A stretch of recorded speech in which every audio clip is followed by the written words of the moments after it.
It's the Pain Exam Podcast with your host, David Rosenblum, MD.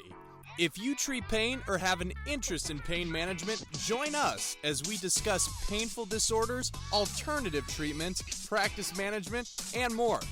Be sure to subscribe to the Pain Exam newsletter at painexam.com and review the podcast on Stitcher or iTunes. Our high-yield premium episodes are now available on the Pain Exam app with a premium subscription or access for free with a CME subscription at painexam.com. And now, without further ado, here's your host, Dr. Rosenblum. Welcome back. Today's interesting topic. It's going to be discussion about the motion study for the minimally invasive lumbar decompression. But before we get into that, a few announcements. We have board review course in New York City, June 9th through 11th. Day 1 and 2 board review. Day 3 board review on Zoom or on demand. Day 3 in-person ultrasound training. It's going to be a lot of fun. We did this last year in Dallas. You could sign up on the Pain Exam events page. And if you can't make that one, there's lots of other ultrasound courses, basically monthly. Regenerative medicine course, May 13th in New York City. And I also have private courses. I just did one in Queens for Dr. Daniel Kaimov's practice. It was a great group of 7 physicians, and they learned a lot. I learned a lot. We talked ultrasound versus fluoro. We talked about lots of other interesting pain topics and compared notes, as we're all New York City pain doctors. In addition, I will be at West Virginia next month. If any of you guys can make it, I'd love to see you there for the SIP meeting. It's the Appalachian Pain Society's Pain Symposiums, hope I'm getting that right, meeting, and it's my first time going, so I really am excited to go there as faculty and talk about ultrasound, integrating ultrasound into the spine and pain practice. And just as a preview, I'm going to talk a little bit about cluneals. I'm going to talk about PNS, that's peripheral neuromodulation, regenerative medicine, and using the ultrasound to get out of difficult situations. For instance, you did geniculars, you tried your joint injections of the viscosupplement or steroid or regenerative medicine, or maybe there's no joint because they already replaced it and the geniculars didn't work, so what are you going to do? Well, we'll talk about that. It's going to be interesting. Another announcement. I do have a practice management webinar coming up for free with Rachel Trobin, once again, of Upside Health, and the topic is the end of the public health emergency, what's changed and what opportunities remain. It's always fun to have Rachel on the show. This is her, I think, 4th time or 3rd or 4th time coming on now. Free registration. She's the CEO of Upside Health, where they do remote patient monitoring. They help physicians take better care of patients and increase their bottom line. So, without further ado, we're going to get into today's topic, which is the motion study. And this was performed by Dr. Tim Deere. I'm sure you all heard of him. Shrif Kostandi, Edward Washabal, Timothy Chafin, Saeed Wahizi, Navdeep Jasal, and Dawood Saeed. This study was published in 2022, February, so about a year ago. And basically, the purpose of the study was to provide level 1 objective real-world outcome data for patients with lumbar spinal stenosis suffering from neurogenic claudication secondary to hypertrophic ligamentum flavum. It was a prospective, multi-center, randomized controlled trial comparing the mild procedure, that's minimally invasive lumbar decompression, as first-line therapy in combination with non-surgical conventional medical management alone, and versus conventional management alone as the active controls. Patients in the test group received the mild procedure at baseline. Both mild and the conventional medical management group and the control group were allowed unrestricted access to conventional real-world therapies. Patient-reported outcomes, including the Oswestry Disability Index, the Zurich Claudication Questionnaire, and the Numeric Pain Rating Scale, were used. A validated walking tolerance test, the incidence of subsequent lumbar spine interventions, and the occurrence of adverse events were used to measure the outcomes. So they had 69 patients in each group, and they were analyzed for 1-year follow-up. No device or procedure-related adverse events were reported in either group. Results from all primary and secondary outcome measures showed statistical significance in favor of mild with conventional medical management. Conclusions. 1-year results of this level 1 study demonstrated superiority of the mild with conventional management over conventional medical management alone for patients with lumbar spinal stenosis who were suffering from neurogenic claudication secondary to hypertrophic ligamentum flavum. The use of the validated walking tolerance test to objectively measure increased ability to walk without severe symptoms provided evidence of statistically significantly better outcomes for mild versus the conventional medical management versus the conventional medical management alone. So basically, I more or less just quoted the abstract, and I'll put the reference in the show notes. I've been doing mild for a few years now. I feel like I'm getting better at it. I feel like my outcomes are better. I wouldn't say every patient's a home run, but I've had a lot of home runs with mild, and it's definitely here to stay. It's, I think, a nice procedure because it's just so minimally invasive, has such a high safety profile. It looks real. If you're not doing mild, it looks scary. You're going in with a rongeur, a tissue sculptor, these big devices, and you're just stopping short of the epidural space. But they're blunt instruments, and there's a lot of safety measures in place, such as the contralateral oblique view, which is a great view. And I know my partner, Gary Schwartz, who some of you might know, as well as myself, are using this view with cervical epidurals.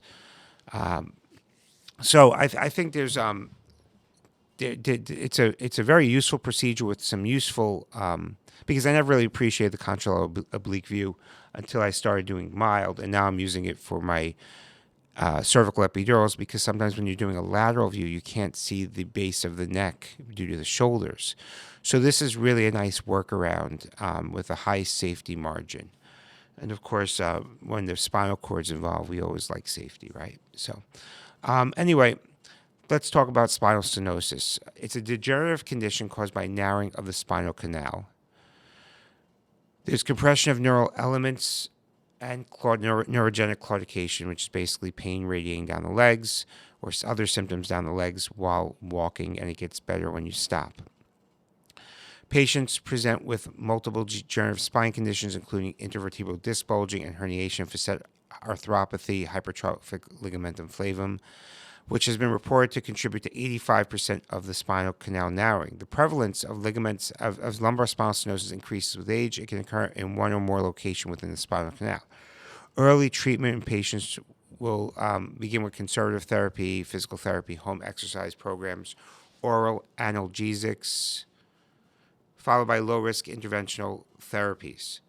First-line treatment may include the mild procedure, minimally invasive lumbar decompression. The mild procedure provides minimally invasive decompression of the spinal canal in patients with neurogenic claudication secondary to hypertrophic ligamentum flavum.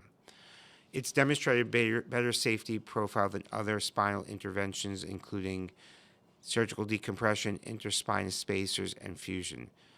The safety profile of mild has been shown to be similar to that of epidural steroid injections with more durable results. By the way, caveat, I am not getting paid for this by the company. As of right now, I don't think they have any direct competitors. They have competitors in the spacer world or surgical world, I suppose, but I'm not getting paid for this to do this. It's not a commercial. I'm basically just reading you a study. This is a procedure that helps a lot of people, and it helps them avoid true surgery or more invasive surgery. So for the inclusion criteria, age 50 to 80 years old, symptoms at least 3 months duration, lumbar spinal stenosis, symptomatic diagnosis, as well as radiologic evidence of ligamentum flavum hypertrophy over 2.5 millimeters in thickness confirmed by preoperative MRI or CT performed within 12 months of baseline visit. Stable opioid intake with no change during 30 days before enrollment, and they have to be available to complete all the follow-up visits. The neurogenic claudication, symptomatic diagnosis, pain, discomfort in legs, buttocks, or lower back while walking or standing, bending forward or sitting down provides relief, bending forward while walking, unable to stand unaided without bending at the waist for more than 15 minutes. Unable to walk unaided without bending at the waist for more than 1/4 mile.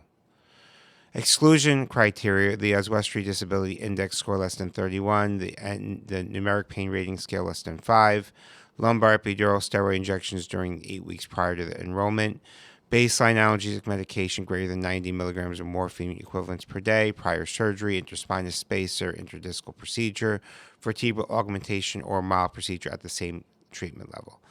RFA at the same or adjacent levels within 6 months before the study, history of spinal fracture with recurrent related pain symptoms, grade 2 or higher spondylolisthesis, motor deficit, or disabling back and or leg pain from causes other than lumbar spinal stenosis and neurogenic claudication, unable to walk over 10 feet unaided before being limited by pain, and previously randomized or treated in a similar clinical study, and epidural lipomatosis if deemed to be a significant contributor to narrowing.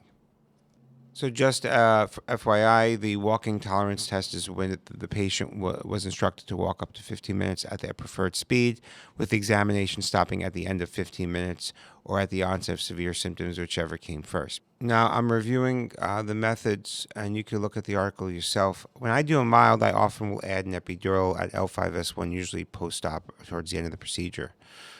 Just to reduce inflammation and pain for the first few weeks after the procedure, because sometimes the benefits can be shown months afterwards. After the patients get to physical therapy, they can notice an increased walking tolerance and less pain. The epidural just tends to cool things over for a few weeks, and it usually spreads better after you debulk the ligamentum flavum. So looking at their discussion, they mentioned that the mild procedure removes a major root cause of lumbar spinal stenosis by debulking the ligamentum flavum, which has been thickened. It preserves baseline spine stability and leaves no implants behind. It has a safety profile similar to that of epidural steroid injections, and patients typically resume normal activity within 24 hours with no restrictions. There is objective evidence of improvement, and the mild with the conventional medical management shows statistically significant improvement over the conventional medical management alone for the Oswestry Disability Index, the NPRS, and their sustained functional improvement at 1 year. So basically, if you're an interventional pain doctor and you're not doing this procedure, you might want to consider adding this to your repertoire. I think it's a great procedure for those elderly patients who get limited relief with epidural steroids, and they have problems with walking far distances. I'd say the majority of my patients are doing quite well with the mild. Thank God I've had no complications. I have had probably one case I could think of where they had to go on for surgery because the mild failed. It's not like it's a home run for everyone, but nothing is, right? So it's patient selection and also skill level and maybe some luck. I've also heard some really good things about the spacer devices. I'm not going to talk about any one particular company. I'm trained in the spacers, and I'll probably start integrating them into my practice more over the next year or two. But I think for now, mild is a nice procedure, maybe a first-line therapy for patients after they fail epidurals, and should be considered. If you don't do them, refer them to a doctor who does do them, like me. You can refer them to me if you want, or someone closer to where you work. And yeah, I hope this is useful.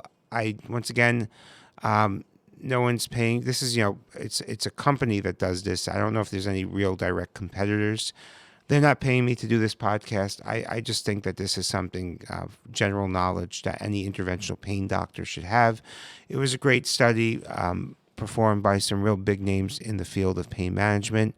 So I tend to pay more attention to these things because I see some real world application value. By the way, the levels treated in the study were mainly L4-5, 76%, then L3-4, 52%, which is kind of more or less the most commonly affected levels.